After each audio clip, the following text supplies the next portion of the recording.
senin için verdim.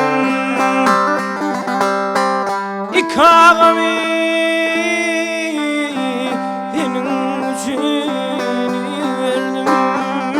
Sen de yollar salmazana Hemrahym.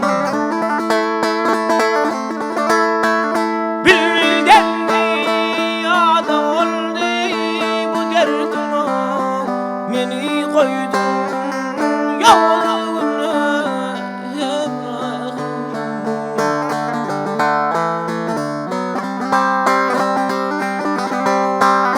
Odun köydüm onlara çok yetti. Oğlanlarım inanmadan doğdu.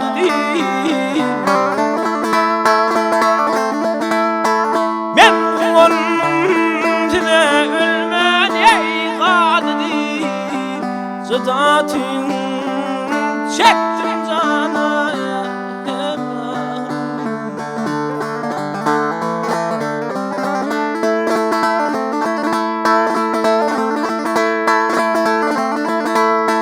Ah yare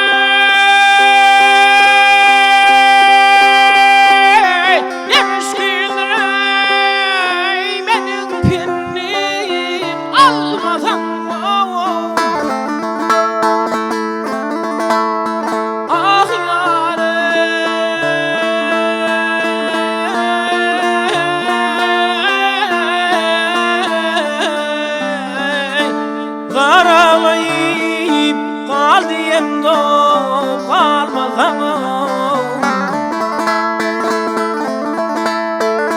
Bundan gidip 3 ay için evye gelmeden çolunur min köpen donu Hemrahym.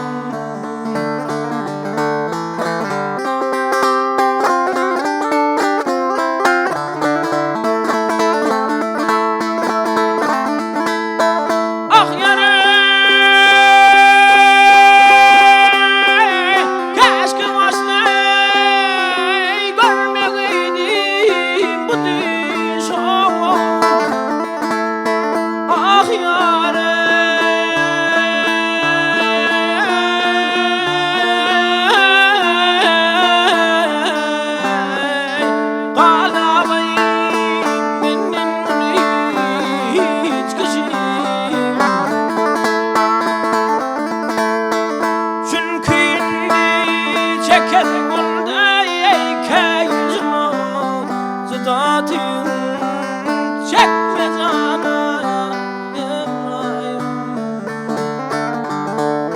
Hemrahym.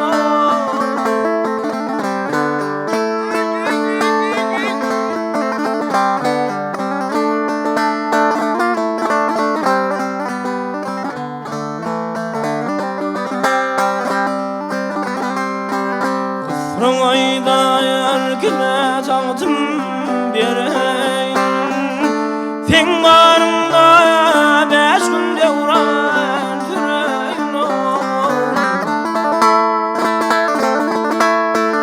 Ölünce mihmanını göreyim. Nesihadım şudur sana Hemrahym. Hemrahym gel yâre Hemrahym. Hemrahym.